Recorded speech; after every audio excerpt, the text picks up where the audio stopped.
Thanks, John, and good morning, Todd. Thanks for being with us to be on the show. We appreciate you being here.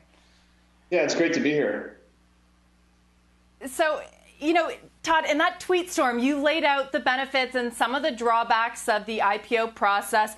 You could also say that Okta left money on the table. You guys popped 40% on your debut. You continued to move up, some eightfold since then. So my question to you is, if you had to do it all over again, would you do it the same way, do it via an IPO, traditional? Yeah, it's interesting to think back. It's been 3 years since we've been public.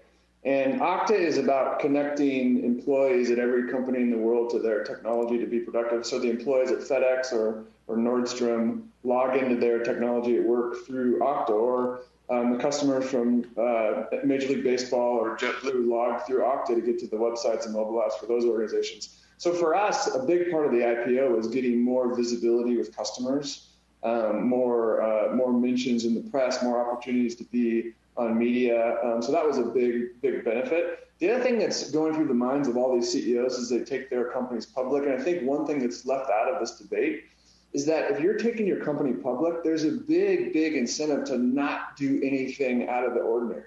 You want your IPO to be as smooth and seamless and predictable as possible. And I think that's a big force to keep things traditional versus trying to change and do a new approach. Right. So what you're kind of outlining is perhaps a little bit of pressure when the company's going through so much change to take the traditional route. But in terms of leaving money on the table and what Bill Gurley, famed VC, said last night, and one of the most vocal critics of that process, he called Snowflake the final proof of how broken that process is. Sure, traditional IPO may be comfortable, but Todd, is it broken? I think if you think about leaving money on the table, it's, the last price of a trade is not what you could sell a big chunk of stock for. So there's a little bit of a disconnect between if a company wanted to go public and sell many millions of shares in a big block to investors, that's much different than the price it trades on the margin. So I think that's something that's left out of the equation. I think there's pros and cons of each approach. And if you want to raise money, remember, direct listings, you don't raise money. Right? So a lot of these companies need money, and a traditional IPO actually raises capital for the company, which is a little bit. So I think a lot of the conversation between leaving money on the table and how to do things leaves out some of those important points.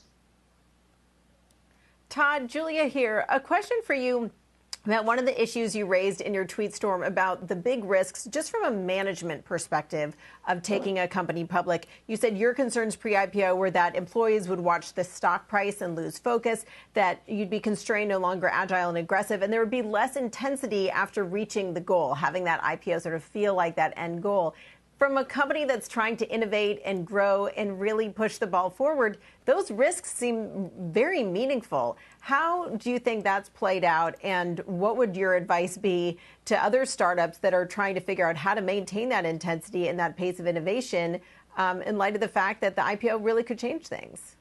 Yeah, it's a big concern for CEOs thinking about their culture and their, as you mentioned, the drive for innovation like we are at Okta.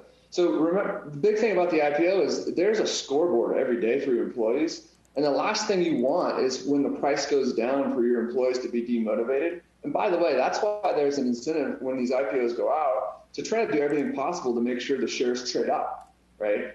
When the shares trade up, employees see a positive scoreboard, and when they trade down, they don't. So that's a big incentive to try to get things to go up and to the right.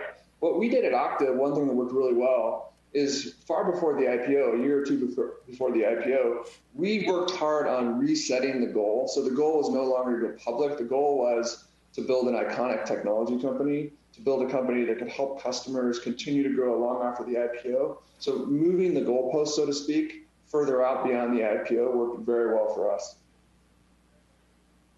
Well, Todd, we're going to leave it here, and we thank you for being with us. We hope to get you back soon, and we'll talk more about Okta's incredible year. Shares are up nearly 65% year to date.